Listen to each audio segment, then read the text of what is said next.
Penguin Random House Audio presents The Sleepwalker by Bohjalian. Read for you by Cady McClain, with Grace Experience.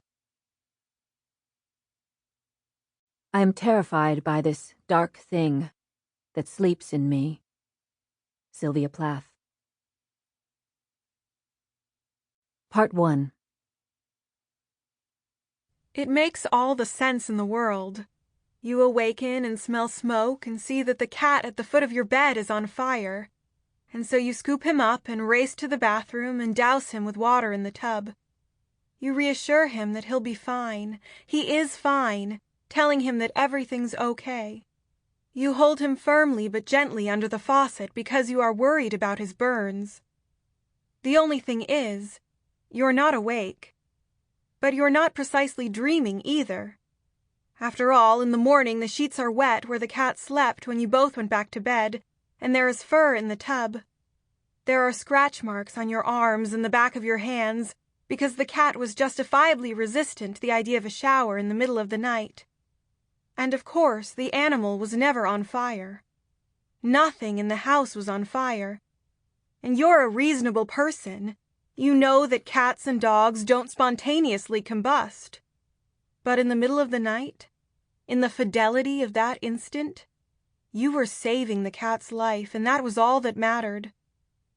Or another time, you open your eyes in the charcoal dark and decide that you're hungry. So you stroll to the kitchen and whip up an omelet, tossing atop the whisked eggs in the pan a little cheddar cheese and a handful of baby aspirin. A mortar and pestle, the ground orange a cure in the crock of a medieval apothecary. Because in the murkiness of the moment, you are craving the sweet and sour tang of orange St. Joseph's. Or you decide to go for a swim in the river. Or you are teased by a stirring between your legs, then a craving, and so you reach for the body beside you. And if no one's there, you push off the sheets and climb from your bed. You will search out a stranger who will satisfy it. With any luck, you will wake before you find one, but not always. It is, you are, vampiric. And while it would be easy to use words like insatiable or unquenchable, they would be imprecise. Because the libertine needs of your sleeping soul will be sated. They will. And that's the problem. Chapter 1. Everyone in the county presumed that my mother's body was decaying, becoming porridge at the bottom of the Gale River. It was the year 2000, and we were but 3 seasons removed from the Y2K madness, the overwrought, feared end of the digital age. It was a moment in time when a pair of matching towers still stood near the tip of lower Manhattan. Fracking and photobomb and selfie were years from becoming words, but we were only months from adding to our vocabularies the expression, hanging Chad. I was 21 that summer and fall, and my sister was 12. Neither of us fully recovered. The experts were surprised that Annalee Ahlberg's body hadn't been found, since a drowned body usually turns up near its point of entry into the water. But near is a relative term, and so police divers had searched long stretches of the waterway, and even dredged a section along the levee that was built to protect the road from the flash floods that seemed to mangle the great, sweeping curve there every other decade. But there was no trace of her. They had scoured as well the small, shallow beaver pond in the woods, a quarter of a mile behind my family's red Victorian, and found nothing there, too.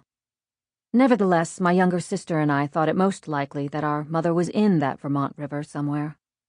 We hadn't given up all hope that she would return alive. At least I hadn't.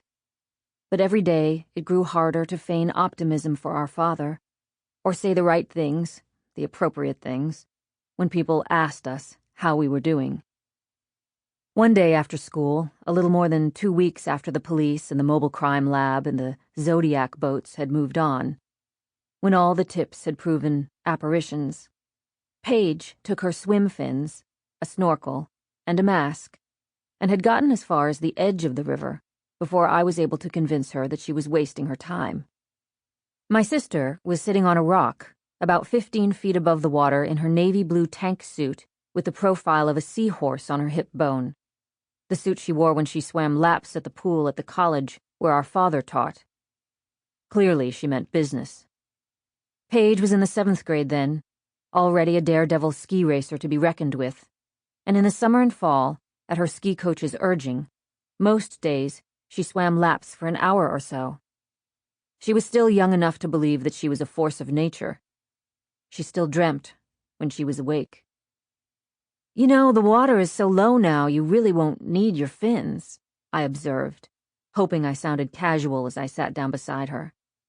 I thought it was a little ridiculous that Paige thought her fins might be of use.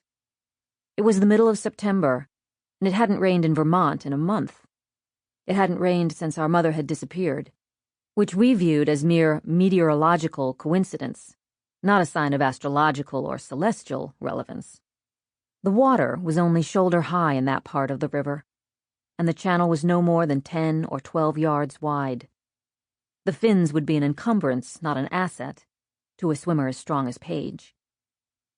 "Then I won't use them," she mumbled. "Maybe at the basin," I suggested, throwing her a bone. The basin, a little downstream of where we were sitting, was at the bottom of a small waterfall. The water was perhaps a dozen feet deep there, and she could use her fins to push to the bottom. "Maybe," she agreed. The riverbank was steeply pitched, the slope awash with oak and maple saplings, the leaves already turning the colors of copper and claret. There were occasional clusters of raspberry bushes, the fruit by then long eaten by humans and deer. There were boulders and moss and mud, though that day, due to the drought, the earth was dry powder. 7 days earlier, Labor Day, the river was crowded with teenagers and children. Girls my age in bikinis sunned themselves on the unexpected rock promontories that jutted into the water. There were fewer swimmers than in summers past because, after all, it had only been a week and a half before then that the river had been filled with the search and rescue teams and the police. On some level, everyone who swam there, or dozed on the boulders in the center of the gale those waning days of summer, feared they would stumble upon our mother's corpse. But still the swimmers and sunbathers came. Parents still brought their children. The water was clear that late in the afternoon, and where it was shallow, Paige and I could see the rocks along the bottom, some reminiscent of turtles, and some shaped and colored a bit like the top of a human skull. Prior to our mother's disappearance, I doubt that either of us would have associated a rock with a skull. It was inevitable we did now. When we were quiet, we could hear the burble of the current as it rolled west, sluicing between boulders and splashing against the brush and a fallen maple on the shore. I stretched my legs against a tree root. And you know, the water is a lot chillier these days than it was a couple weeks ago. It may be low in this section, but the temperature went down to 40 degrees last night, I reminded my younger sister. It was 65 degrees at lunchtime today, Paige countered. I checked at school. The sun's already behind the mountain. It's probably 55 now. Look, you have goosebumps on your arms. You'll last 5 minutes. Then you'll either get out or you'll get hypothermia. I'll have to dive in after you. I won't get hypothermia, she said, unable to hide her irritation with me. And you wouldn't dive in after me, Lianna. You just don't want me to look. Not in the river, I don't. We both know if there were clues in there, the police would have found them. They didn't, I said, though the truth was I did in fact believe there were clues in the river. I believed that probably there were more than clues. I couldn't help but imagine that our mother was in there. The body, in my mind, was lodged beneath the water somewhere between where the river passed through Bartlett and where it emptied miles to the west, into Lake Champlain. The corpse was hooked to a jagged rock, rising up from the bottom like a stalagmite. Or it was caught beneath a rusting car hood, or trashed box spring, or the barbed metal from a deteriorating wheelbarrow or boat, or some other piece of detritus that had sunk to the bed of the river in those... Sample complete. Ready to continue?